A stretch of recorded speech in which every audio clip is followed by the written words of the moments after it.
So I know that this is a long video, and I want to close by just really emphasizing a few takeaways that can be distilled into the next couple slides here.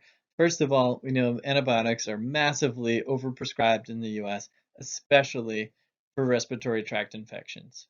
This increases cost, causes unnecessary exposure to side effects and adverse reactions, C. diff infections, and helps drive antibiotic resistance. Despite recent initiatives, um, unnecessary prescribing hasn't seen a lot of progress in recent years.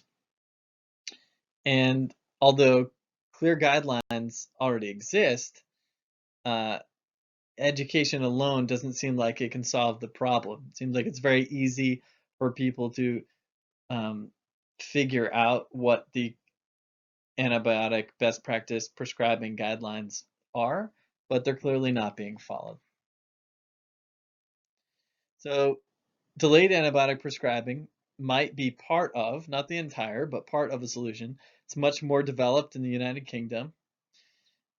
Uh, the studies that I looked at in my research suggest that there are large, clinically significant decreases in antibiotic use that can be had when we adopt a policy of delayed prescribing.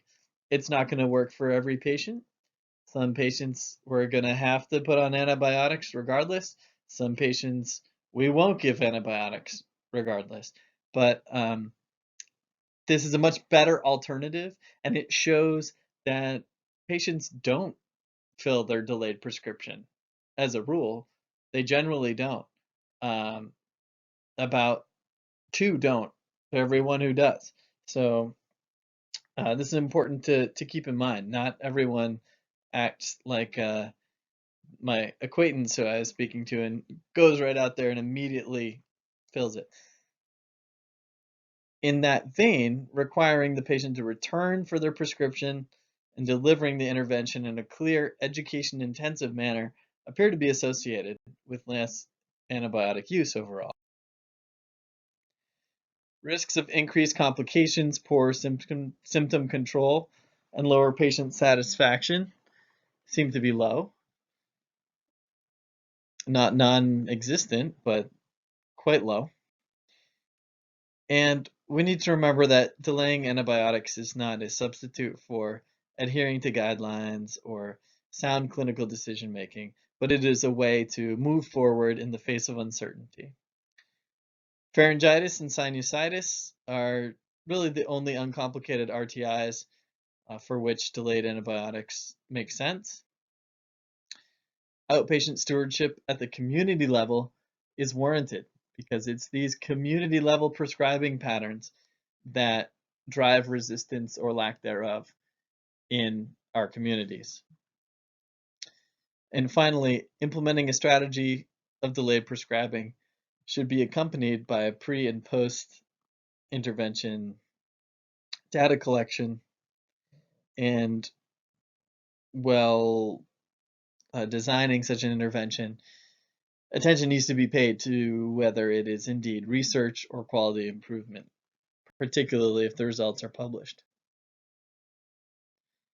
So again, our goal, decrease cost, reduce unnecessary exposure to adverse events and more routine side effects, and help limit the spread of antibiotic-resistant bacteria. But there's one more thing that we might be doing by promoting a strategy of delayed antibiotics. Sperling et al. Note that delaying antibiotics may provide a feeling of safety for both the patient and the clinician should illness deteriorate. This intervention provides the safety of having prescription of antibiotics available, but is an educational way of experiencing whether the illness resolves spontaneously without their use. So the effect of delayed antibiotics might go well beyond the ones listed on the previous page and the ones that we spent a lot of time talking about.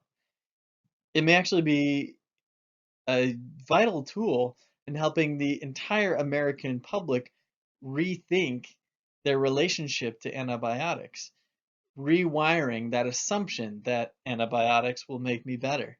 Because let's say you do give that delayed prescription and the person goes home, they know that they can have it if they need it, but they stick with your advice and they stick it out through 1 day, 2 days, and they start getting better on that third day. So instead of having taken the antibiotic and getting better a few days later, that mental connection, that association is broken. And it's really experiential evidence that most illness is, in fact, viral. And perhaps this would help uh, decrease the demand for antibiotics as a society and would make it a little bit easier for physicians to appropriately prescribe. I would encourage you to peruse these references. There's a bunch of wonderful resources out there, many of which are at the CDC website, some of which are at the UK's um, National Institute for Care and Health Excellence website.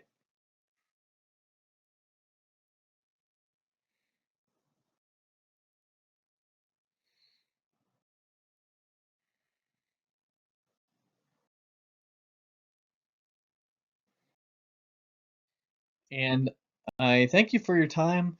And I would encourage feedback in the comment section. Please, do you use delayed prescribing? Have you had any issues or problems with it? Do you have any evidence that goes the other way that says, no, I don't really think this practice works?